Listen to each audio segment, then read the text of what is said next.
On this episode of the Bowser Journal, it's moving day. Not for us, for the rabbits.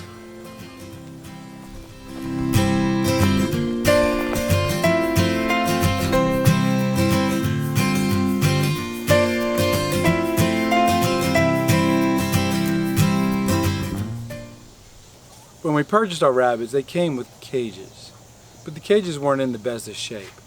So we decided, and they also kind of went between over the milking stall into the goat stalls. They took up too much room. So we decided to cut them in half and put them on shelves. And then we quickly realized afterwards why that's not a good idea to have rabbits stacked on top of each other, because they pee and poop on each other. So we've been meaning to build a new rabbit hutch, and we are at 95% complete.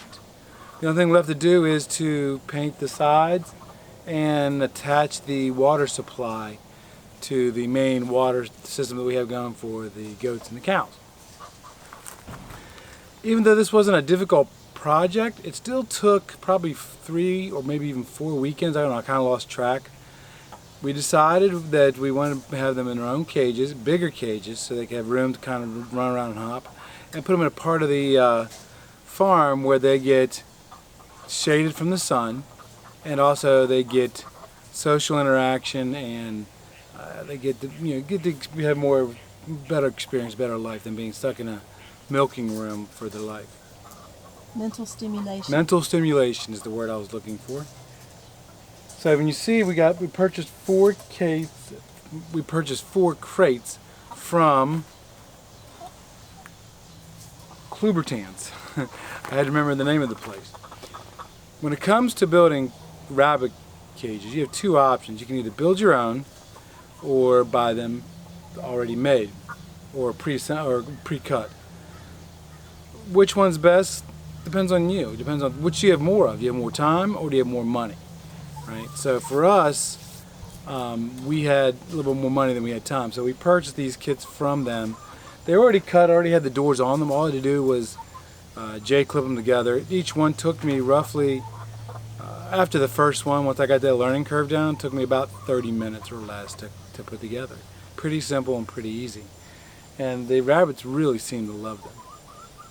We then took the water system off the other system and brought it over here, and they got automatic waters. Like I said, right now they got a 5-gallon reserve, but we'll tie that into the 155-gallon reserve we have up on top of the hill. They seem to be more happy, and the chickens certainly seem to love them, because the chickens are always over here checking them out and interacting with them right now. I'm looking at one right now while Barbie's filming me. She's checking out Barbie's boots. So they're definitely not afraid of them. So we have 4 cages and 5 rabbits.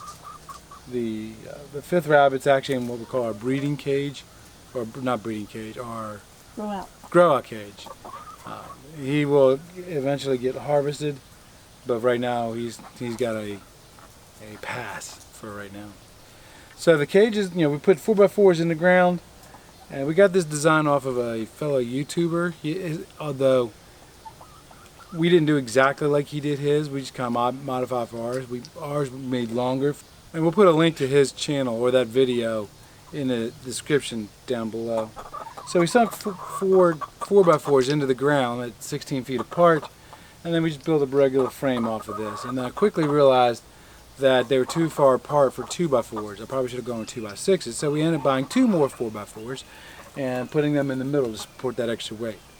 And then we just bought some conduit, ran it through the tops, and then we had some number 9 wire left over from our muscadines that we moved from the vineyard up to the barn, which they're doing really well. We've harvested about 3 pounds of grapes from them this year, which is the most we've ever done. So we ran that number 9 through the conduit, and it's supporting it up. Oh, that's one more thing we got to do. We got to get some thinner wire to kind of attach it in the middle, just kind of secure it a little bit more, because when the 2 of them kind of run around, they does shift the cage a little bit. I want it to be a little more secure. I'm here on the back side of the rabbit cage, and we decided, first of all, if you take a look around, they're underneath a whole bunch of trees, like an oak canopy and a few pine trees, mainly oaks. So they have a lot of shade that way. But then we needed some protection from the sun when it's rising in the morning. It comes through the oak trees and shines directly into the cages, and you don't want that for rabbits. So to help with the shade and also with any inclement weather that comes through, we went ahead and put a shade cloth on the back side. And then to tack that down and to provide a little more protection, a little more security, and even limit the visibility from the road, we added this lattice to it. When we went with this plastic lattice, because we were looking at it, we were originally going to buy wooden lattice, and the plastic lattice was actually cheaper than the wooden lattice, so we went ahead and got plastic.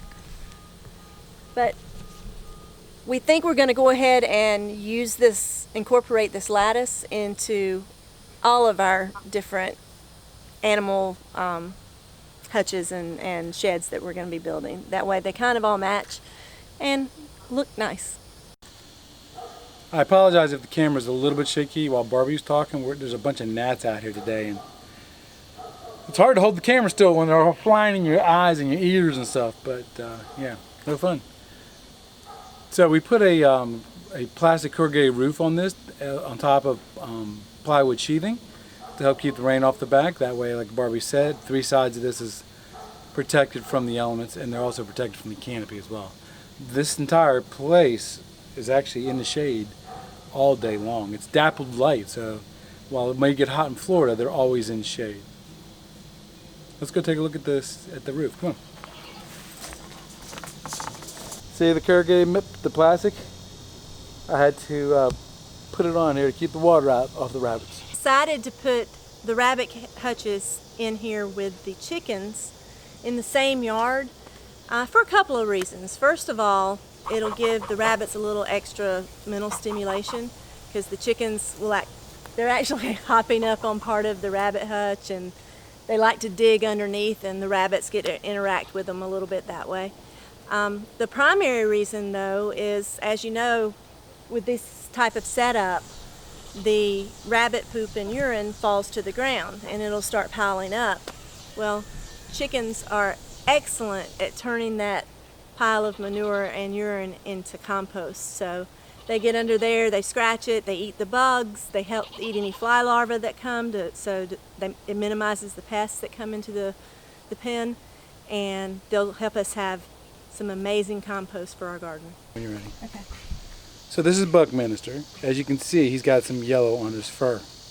He's actually the least dirty one of all of them. Some of them are pretty dirty. And yes, I know they're animals and stuff, but I want them to have a comfortable life while they're with us. So that's one of the reasons why we brought them out here. Because we want them to be clean and happy. Right, Buck?